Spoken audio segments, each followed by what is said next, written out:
वो नहीं आ रहा है।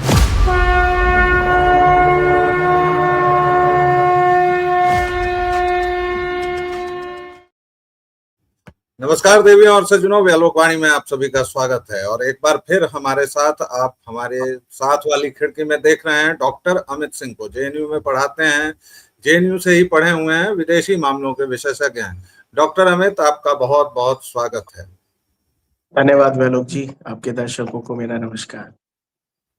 और साथियों, जैसा कि आप जानते हैं, हमने अब अपने दरवाजे और बाहें खोल दी हैं।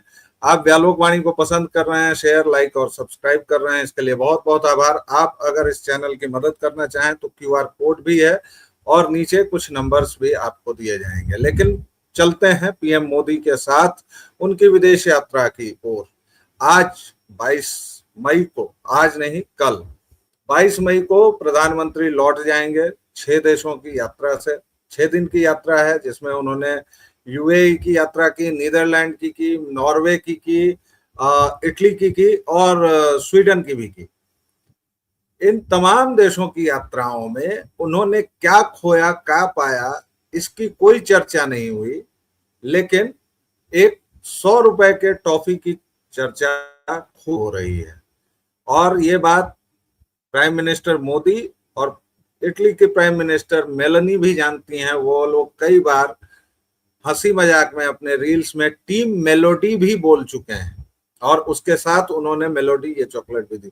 लेकिन आईपेक नामक एक वैकल्पिक रास्ते के लिए इटली में क्या क्या हुआ, पर्दे के पीछे क्या क्या हुआ, जिसके जरिए सीधे भारत अब यूरोप पहुंच सकता है, उस पर आपको भारत के तथाकथित एंटरटेनमेंट चैनल्स और तथाकथित राष्ट्रीय मीडिया, जो 12 फीट के कमरे से पूरी राष्ट्रीय मीडिया चलती है, वहां आपको कुछ नहीं दिखेगा।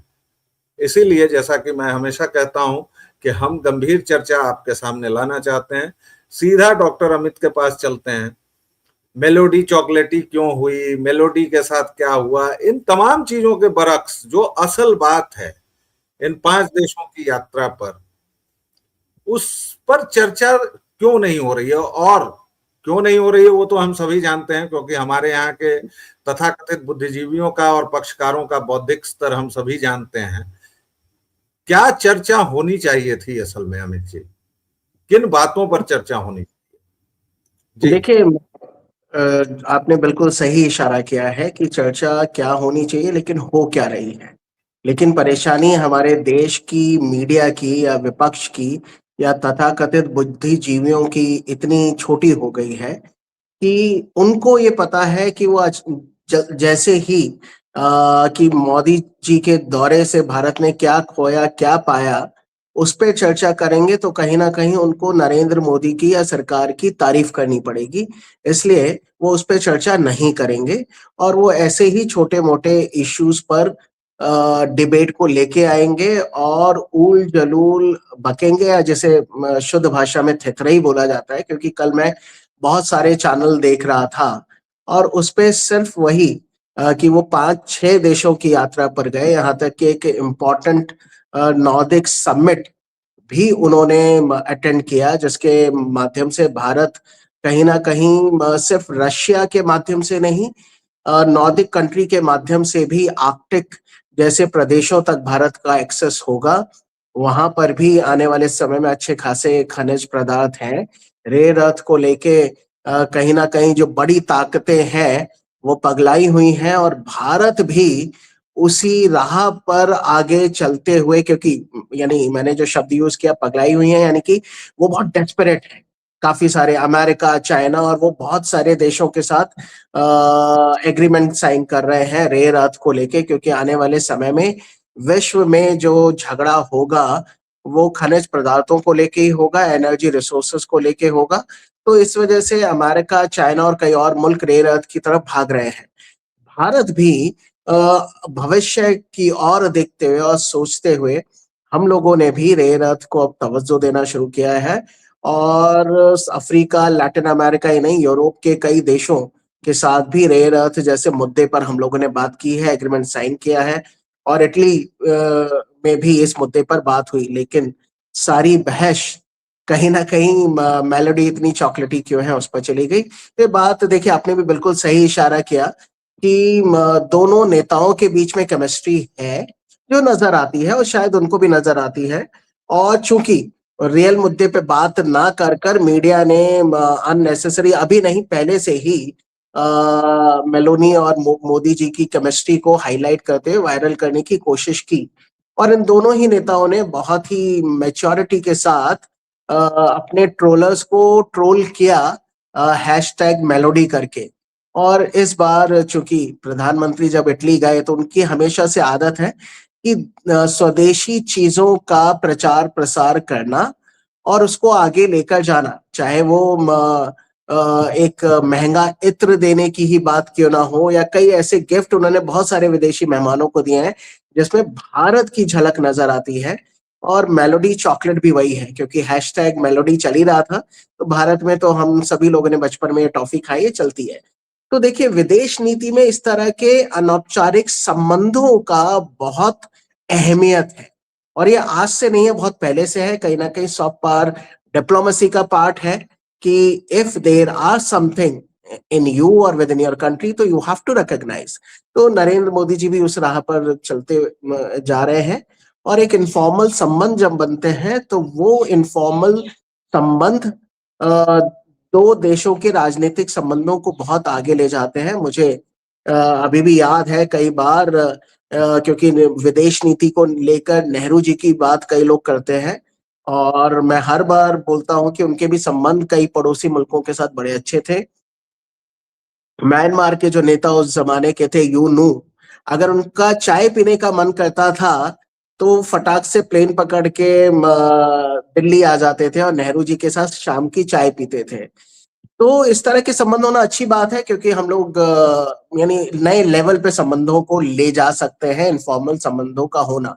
और इसी वजह से सिर्फ मेलोनी नहीं, कई बार ट्रंप भी, हालांकि ट्रंप की बातों पर कितना माने, लेकिन नेतन्याहू, पुतिन और कई बड़े नेता, Narendra Modi, my good friend, मेरा दोस्त, मेरा बड़ा भाई, इस तरह के चीजों से नरेंद्र मोदी जी को नवाजते आए हैं। और यही कारण है कि मोदी जी को करीब 32 मुल्कों की तरफ से बिल्कुल सर्वोच्च सम्मान से नवाजा गया है, और उन 32 में से 10 से 12 वो राष्ट्र हैं जो मुस्लिम हैं।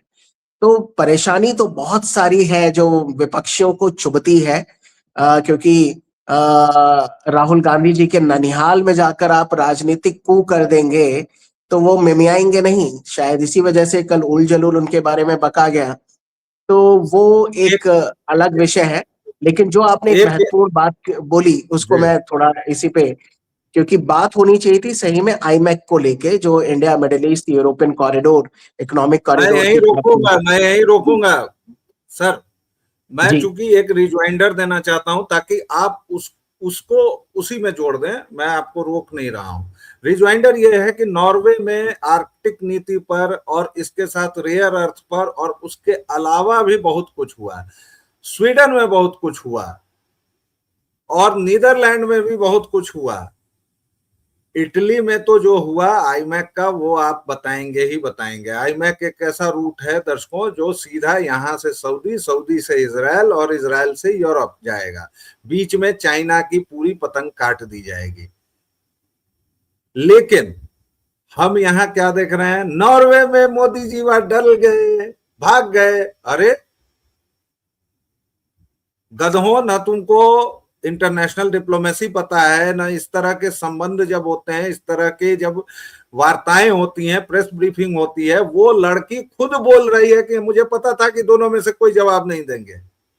लेकिन खैर, Amit ji, doctor Amit, please continue. ना, बिल्कुल आपने सही बात बोली। ठीक है, मैं उसी से ही जोड़ता हुआ जाऊंगा, क्योंकि राहुल गांधी जी के ननिहाल में कू हो गया है। इटली ने कभी भी ना तो सोनिया जी को ना ही राहुल जी को तवज्जो दी, और ऐसे में मोदी जी को इतना भाव मिल जाना उनको पच नहीं रहा है, इसलिए कल उन्होंने बहुत उलझुल बका। रही बात नॉर्वे की कंट्रोवर्सी को लेके, ये भी आपने बिल्कुल सही बोला कि उस पत्रकार को उनके देश में ही लोग नहीं जानते थे, लेकिन इस तरह की हरकत करके अचानक से ही उनके तथाकथित फैन फॉलोइंग बढ़ गई। और नॉर्वे में हालांकि एक कार्टून भी आया जिसमें नरेंद्र मोदी जी को सपेरे के रूप में दिखाया गया। तो देखिए, मैं वही कई बार बोलता हूँ कि एक जमाना था जब ये सारे पाश्चात्य देश भारत को हिकारत की नजरों से देखते थे। आज रेड कार्पेट वेलकम देते हैं, सर्वोच्च सम्मान से सुशोभित करते हैं। तो ये मोदी जी का सम्मान नहीं है, भारत का सम्मान है। रही बात, जो लोग भारत को अभी भी सपेरा मानते हैं या देश मानते हैं, तो थोड़ा सा इमेज में चेंज हुआ है। वो थोड़ा ये है कि अब भारत सही में सपेरा है। हम जो बीन अब अंतर्राष्ट्रीय मंचों पर बजाते हैं, और ये जो दोहरे मापदंड रखने वाले पाश्चात्य देश हैं, यूरोपीय देश हैं, वो लिटरली जहरीले सांप बने हुए हैं। जहरीले सांपों को नचाना भारत को बहुत अच्छे से आता है। तो वो बीन बजाते हुए मोदी जी ही नजर आ रहे हैं। अब वो जो बीन बजाते हैं, ये सारे अंतर्राष्ट्रीय मुल्क उन्हीं की ही तरानों पर नाचते हुए नजर आते हैं। इसलिए उनको बहुत बड़े सम्मान से नवाजते भी हैं। तो हमारे देश का विपक्ष जो बोलेगा वो बोलेगा, मैं उसकी तरफ फिलहाल और नहीं जाना चाहूंगा। रही बात, ये बात बिल्कुल सही है कि बहुत सारे सामरिक मुद्दों पर चर्चाएं हुई हैं। सिर्फ इटली ही नहीं, कई और मुल्कों के साथ हमने अपने संबंधों को स्ट्रैटेजिक लेवल पर पहुंचाया है, जो कि मेलोनी ने भी ट्वीट करते हुए आज ही सुबह बताया कि एक हिस्टोरिक विजिट रहा। और हमने कई सारे रणनीतिक मुद्दों पर चर्चाएं हुई, और आगे भी हम ऐसे ही बढ़ेंगे। लेकिन ये बात बिल्कुल सही है कि जो G20 जब भारत ने होस्ट किया था, उसके आसपास ही, और उसमें भी हम लोगों ने आईमैक जैसे विषयों को उठाया, तो भारत का इनिशिएटिव है। और भारत उस इनिशिएटिव को लेके बहुत ज्यादा सक्रिय है, सीरियस है। और उसी को मद्देनजर रखते हुए भारत की जो अभी मोदी जी की वर्तमान यात्रा हुई, वो भले ही लोगों को लगे कि हम ये 5-6 मुल्क नरेंद्र मोदी जी गए, लेकिन ये सारे वो रूट है जिसको हम टारगेट कर रहे हैं। और जो एक बार इस्टेब्लिश हो गया, तो भारत एक बहुत बड़े इकोनॉमिक रूट पर काम करता हुआ नजर आ रहा है। वो स्ट्रैटेजिक रूट है, क्योंकि चाइना हमेशा से ही BRI, belt and road initiative और कई और कनेक्टिविटी प्रोजेक्ट पर काम कर रहा है।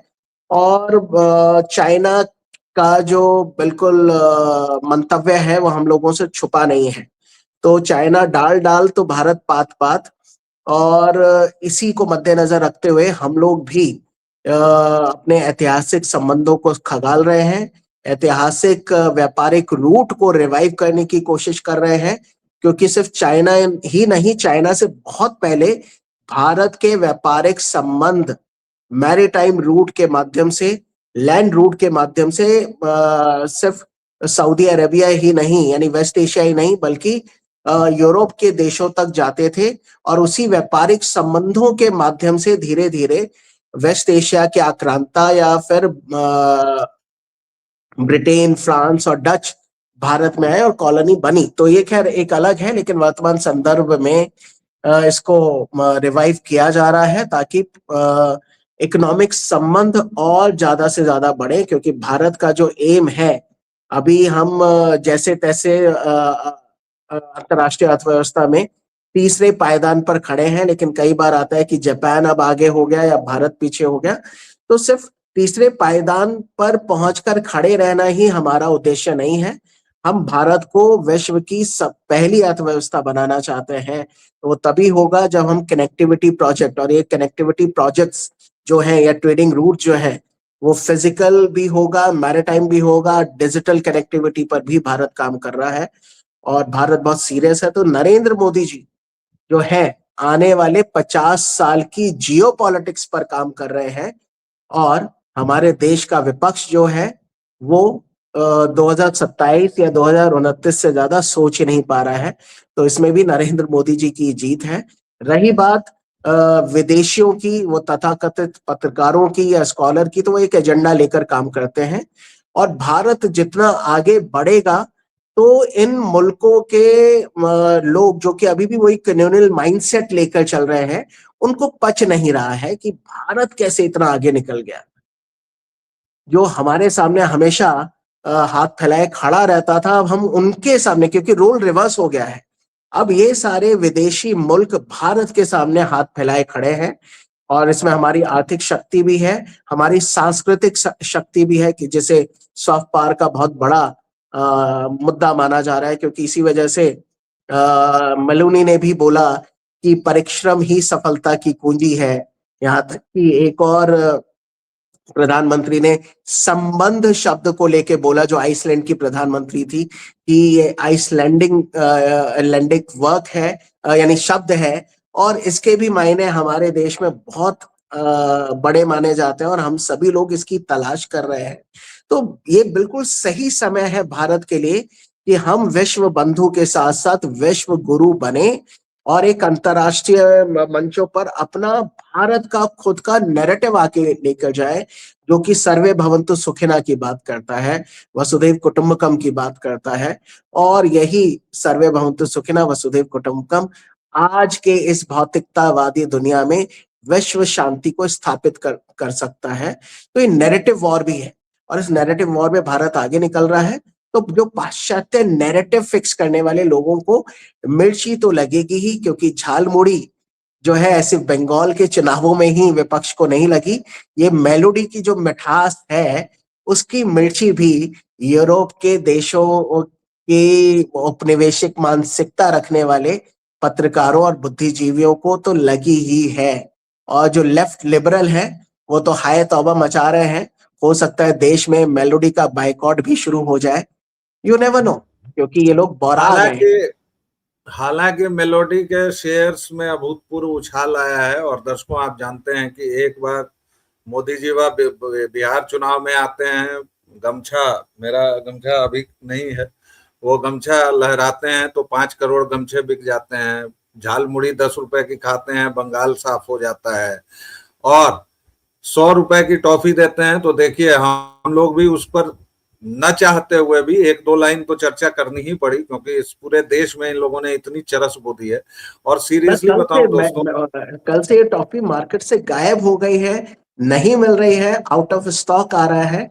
और ये भारत की टॉफी जो है, मुझे लगता है अब यूरोप में बिकेगी, और स्टॉक जाएंगे, जो कि अच्छा है, क्योंकि हम लोग होता ना, स्विट्जरलैंड जा रहे हैं या अमेरिका जा रहे हैं, वहां से चॉकलेट लेके आते हैं कि विदेशी चॉकलेट है। अब भारत का भी चॉकलेट वहां बिकेगा, तो अर्थव्यवस्था को ही फायदा है, स्वदेशी ब्रांड को फायदा है। और इन सारी बातों के साथ यह भी हमें याद रखना है दर्शकों श्रोताओं के, गंभीरता पूर्वक कुछ बातें होनी चाहिए, खासतौर पर बात जब विदेशी राजनय की हो। आप किसी उल जलूल तरीके से कोई सवाल पूछ लेंगे तो आप राहुल गांधी ही बनेंगे, जैसे कि वहां की वो बच्ची पत्रकार बनी, 20, 22, 25, 30 जो भी उसकी उम्र हो, लेकिन मैं तो उसको बच्ची ही कहूंगा, क्योंकि उसको सब कुछ पता होते हुए वह किसी एजेंडे का शिकार बनी, और ये सब कुछ उसके ट्विटर रिकॉर्ड से लेके सब कुछ से तय है। वह नॉर्वे की जो लेबर पार्टी है उससे जुड़े हुए अखबार से है। उसके बाद उस लेबर पार्टी और कांग्रेस पार्टी ने एक संगठन में साइन किया है जो क्या मानता है कि कश्मीर भारत का हिस्सा नहीं है। लेकिन हमारे डॉक्टर अमित सिंह की उंगली उठी हुई है, तो इनसे मैं कंक्लूडिंग रिमार्क्स लूंगा, उसके बाद इस बातचीत को हम लोग यहीं समाप्त। एक और पॉइंट मैं जोड़ना चाहूंगा कि नॉर्वे की बात बार बार आ रही है, उस पत्रकार की बात आ रही है। इनको मिर्च इस बात से भी लगी है कि अभी हाल ही में ट्रम्प का चाइना का दौरा खत्म हुआ, और ट्रम्प को जिस हिकारत की दृष्टि से वहां देखा गया, शी जिनपिंग ने उनको दोयम दर्जे के नेता के रूप में ट्रीट किया गया, वो बगले झांकते हुए नजर आए।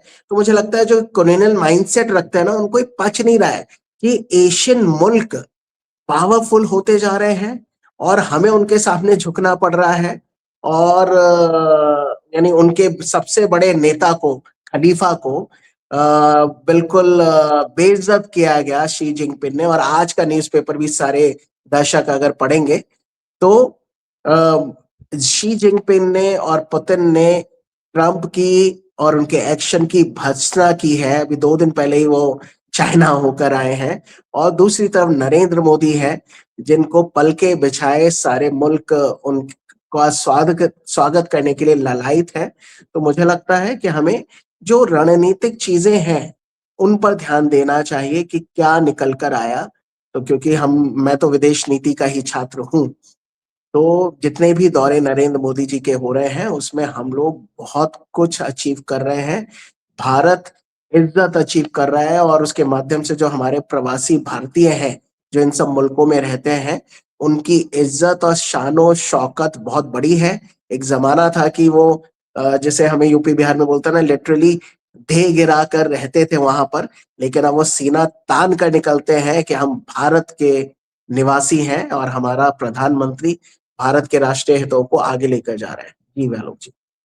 जी, और इसके साथ दर्शकों श्रोताओं ये भी याद रखिए कि ये वही कॉलोनियल माइंडसेट है, वही गोरों की उच्च वर्णी जो मानसिकता है और वो उच्च भ्रू मानसिकता जो है ऐसे देखने वाली, ये वही है कि जब हमने इसरो बनाया, जब हम अंतरिक्ष में पहुंचे, तो इन लोगों ने एक कार्टून निकाला था कि हम सुपर एलीट स्पेस क्लब के आगे एक पगड़ीधारी अपने बैलों के साथ खड़ा है। इन्होंने नेताजी सुभाष चंद्र बोस को तोजो का कुत्ता दिखाया, इन्होंने क्या क्या नहीं किया है। इसलिए जी हाँ, तोजो का कुत्ता इन कम्युनिस्टों ने दिखाया, वो भी मैं मानता हूं कि इनके ही टूल्स हैं, मैंने कोई गलत बयानी नहीं की है।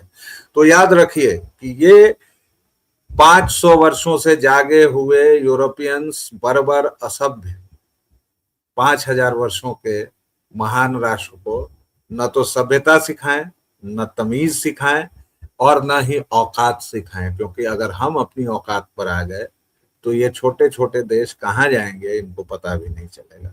अभी के लिए इतना ही। आप व्यालोक वाणी को जितना स्नेह और प्रेम देते रहे हैं, प्लीज देते रहिए। डॉक्टर अमित सिंह का आपका बहुत बहुत धन्यवाद, आपने अपने व्यस्ततम शेड्यूल में से समय निकाला।